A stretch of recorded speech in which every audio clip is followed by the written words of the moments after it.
Drugs used to treat eye disorders such as glaucoma, conjunctivitis, herpes simplex infection, and injuries can be mixed with inactive substances to make a liquid gel or ointment so that they can be applied to the eye. Liquid eye drops are relatively easy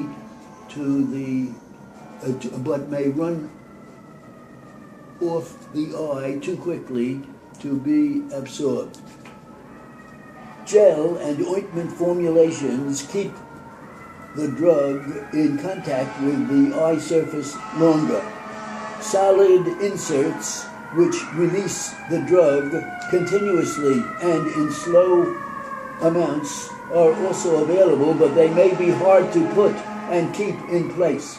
Ocular drugs are almost always used for their local effects. For example, artificial tears are used to relieve dry eyes. Other drugs, for example, those used to treat glaucoma, such as acetylene and bitexol, and those used to dilate pupils, such as phenylnephrine and tropicamide, produce an effect after they are absorbed through the cornea and conjunctiva. Some of these then enter into the bloodstream and may have an unwanted effect on other parts of the body. If a drug is to be breathed in and absorbed through the thin mucous membrane that lines the nasal passages, it must be transformed into tiny droplets in air atomized. Once absorbed, the drug enters the bloodstream. Drugs taken by this route generally and gradually work quickly. Some of them imitate the nasal passages. Drugs that can be taken by the nasal route include nicotine for smoking, calcitonin, and osteoporosis. The drugs are also used for migraine headaches and corticosteroids for allergies and asthmas. As to inhalation, gases used for general anesthesia, such as nitrous oxide, are given by inhalation. Drugs given by inhalation or exhalation through mouth must be atomized into smaller particles than those given by the nasal route, as the drug can pass through the windpipe or trachea and into the lungs. How deeply the lungs go depend on the size of the droplets. Smaller droplets go deeper. Inside the lungs, they are absorbed into the bloodstream. Relatively few drugs are taken this way because inhalation and exhalation must be carefully monitored to ensure that a person reserves the right amount of drug within a specified time. Using that as to the lungs, such as aerosolized anti-asthmatic drugs in metered dose containers.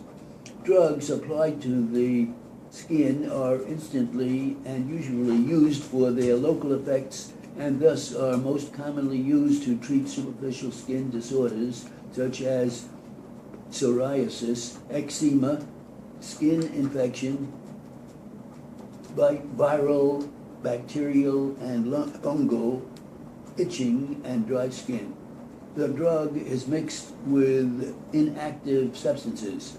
Depending on the consistency of the inactive substances, the formulation may be an ointment, a cream, a lotion, a solution, a powder, or a gel. Transdermal routes are also employed. Some drugs are delivered body-wide through a patch on the skin. These drugs sometimes mix with a chemical such as alcohol that enhances penetration of the skin, passes through the skin to the bloodstream without injection. through a patch. The drug can be delivered slowly and continuously for many hours or days or even longer. As a result, levels of a drug in the blood can be kept relatively constant. Patches are particularly useful for drugs that are quickly eliminated from the body because such drugs, if taken in other forms, would have to be taken frequently.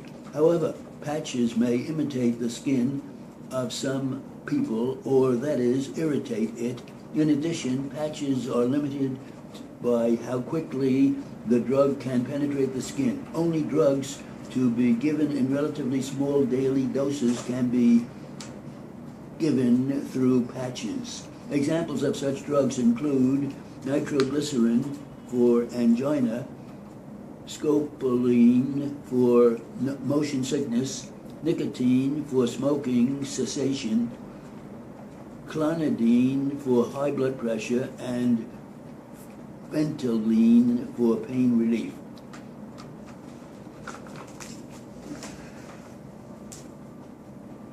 You mentioned one of the drugs there is osteoporosis? No, I misread it.